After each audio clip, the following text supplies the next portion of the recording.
Assalamualaikum warahmatullahi wabarakatuh. Kembali lagi bersama kami pemuda Cagropura yang insyaAllah selalu berdakwah di jalan Allah. Alhamdulillahirrabbilalamin. Segala puji bagi Allah. Sampai saat ini kita masih diberi kesehatan oleh Allah dan masih diberi nikmat iman. Kalau iman itu tidak ada, pasti semua orang itu tidak akan rajin untuk beribadah dan taat kepada Allah. Selawat selalu kita kirimkan kepada Allah, moga disampaikan pada Nabi besar kita Nabi Muhammad sallallahu alaihi wasallam. Baiklah, pada hari ini kami akan memberi judul mauizah kita tentang puasa. Kaum muslimin sidang YouTube yang insyaallah dirahmati Allah, puasa adalah rukun Islam yang keempat. Puasa ini wajib. Mana dalilnya? Buka surah Al-Baqarah ayat 183. Apa kata Allah? Ya ayyuhalladzina amanu kutiba alaikumussyam kama kutiba alal ladzina min qablikum la'allakum tattaqun.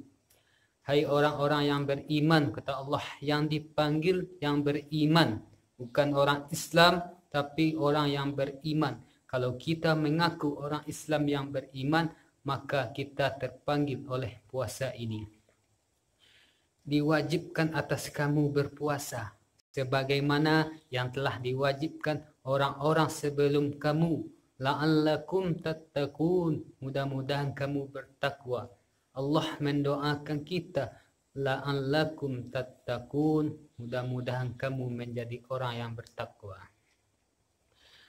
Apa faedah di bulan puasa ini? Yang pertama, di dalam sebuah hadis riwayat Imam Bukhari dan Muslim, "Iza jaa Ramadhanu fatihat abwabul jannah wa ghallaqat abwabun nar wa mafadati syayatin."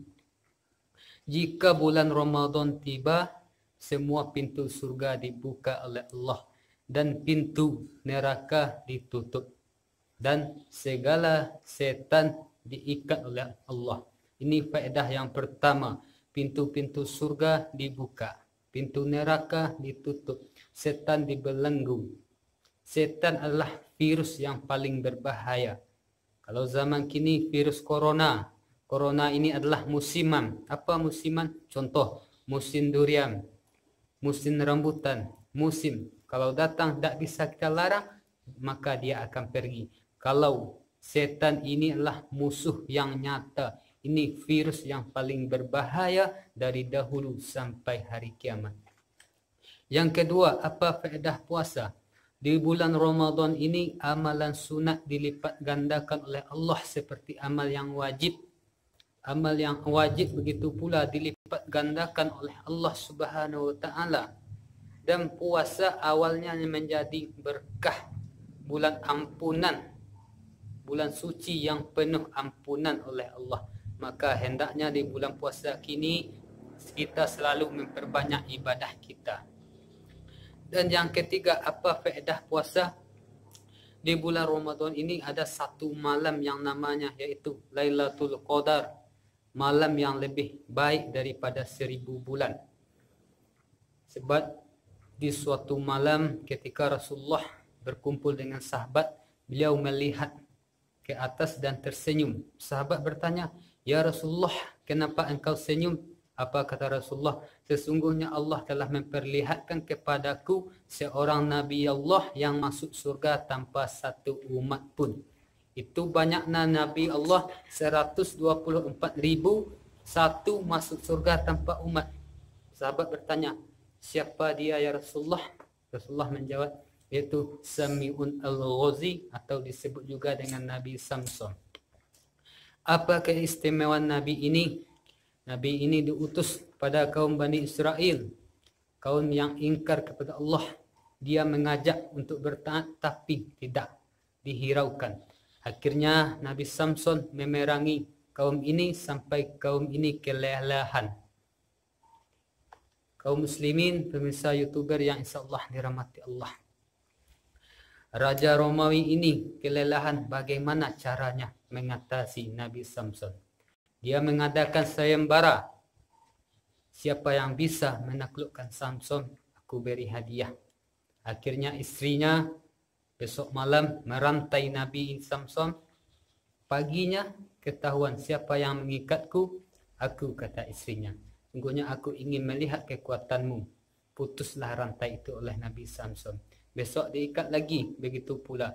Apa kata Nabi Samson? Jika engkau ingin mendapatkanku dalam keadaan lemah, ikatlah aku dengan rambutku. Besok diikatlah Nabi Samson oleh istrinya dengan rambutnya. Maka tak ada daya Nabi Samson. Akhirnya sang istri pergi ke raja dan memberi kabar ini kepada raja. Akhirnya Nabi Samson dibawa ke istana dan dibutakan kedua matanya oleh raja. Dan badan-badannya diperlakukan yang tidak manusiawi. Akhirnya Nabi Samson berdoa kepada Allah. Doa Nabi Samson dikabulkan. Akhirnya istana itu roboh oleh kekuatan Nabi Samson yang menarik ikatan rantainya. Setelah itu Nabi Samson bertaubat kepada Allah. Apa kata Nabi Samson? Setelah bertaubat itu dia berjanji bahwa selama 1000 bulan dia akan berjihad di jalan Allah tanpa henti-hentinya. Jadi para sahabat Rasulullah bertanya, adakah pahala yang lebih baik dari ini? Kata sahabat. Maka Rasulullah berkata, di bulan Ramadan itu ada satu malam yang namanya Lailatul Qadar, itu lebih baik dari 1000 bulan. Kaum muslimin, sidang YouTuber yang insyaAllah dirahmati Allah. Inilah mau'izah kita pada malam hari ini. Bahkan di bulan Ramadan ini banyak pahala dilipat gandakan oleh Allah. Kita selalu berdoa kepada Allah dipanjangkan umur kita untuk selalu bertaat kepada Allah. Jikalau dimatikan kita, dimatikan dalam keadaan husnul khotimah, baik kesudahan. Jangan sampai kita dalam keadaan su'il khotimah, buruk kesampaian kita. Semoga bermanfaat bagi kita bersama, terutama bagi kami yang menyampaikan. Assalamualaikum warahmatullahi wabarakatuh.